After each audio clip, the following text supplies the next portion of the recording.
En Muy Muy Televisión nos hemos propuesto acercarles a todos ustedes el mundo de la sidra, pero antes necesitamos un guía y hemos salido a la calle a buscarlo.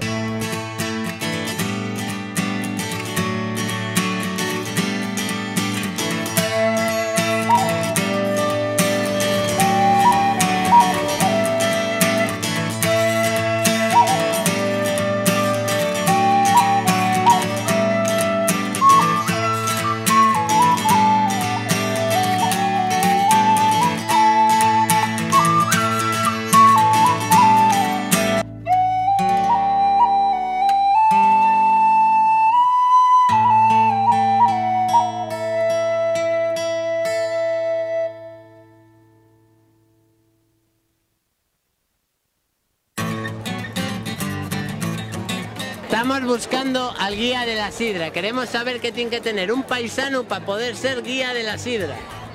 Pues guía de la sidra, mucha experiencia en beber sidra. Que le gusta la sidra porque si no, poco va a guiar.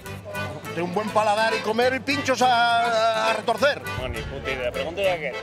Un paisano mayor que tenga probados muchos palos, que sepa por dónde llevarte.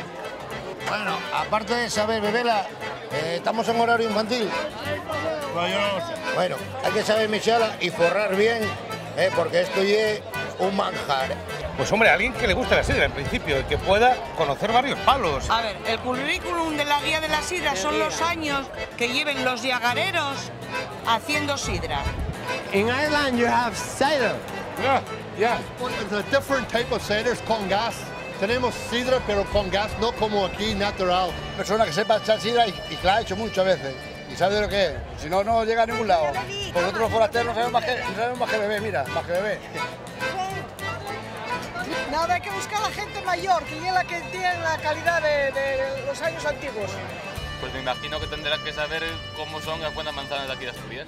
Ese Gijón que quiero y que tanto adoro. ¡Me ha jurado!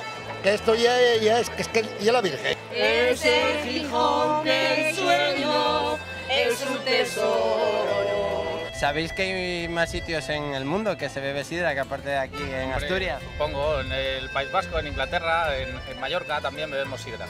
Sí, pues en Polonia, Rumanía, Francia. Se bebe en Inglaterra, se bebe en el País Vasco, pero que hay otro tipo de sidras. Escanciada simplemente es en Asturias y en País Vasco, aunque en País Vasco la sirven de otra forma. Está distribuido por todo el mundo, mejor. Eso está extendido, pero bien. Debe haber hasta en China. Hasta en la China debe haber sidra, ¿qué te parece? En el País Vasco. Y aparte de País Vasco. En Galicia, pero como la de Asturias, ninguna. Love it. Every year. For 10 years we come here for the fest. Yes, for the fest of the sidra. En esta labor de encontrar al guía de la sidra, tú nos puedes ayudar. Tan solo ponte en contacto con nosotros, producción@muymuytv.es y sé por un día nuestro guía de la sidra.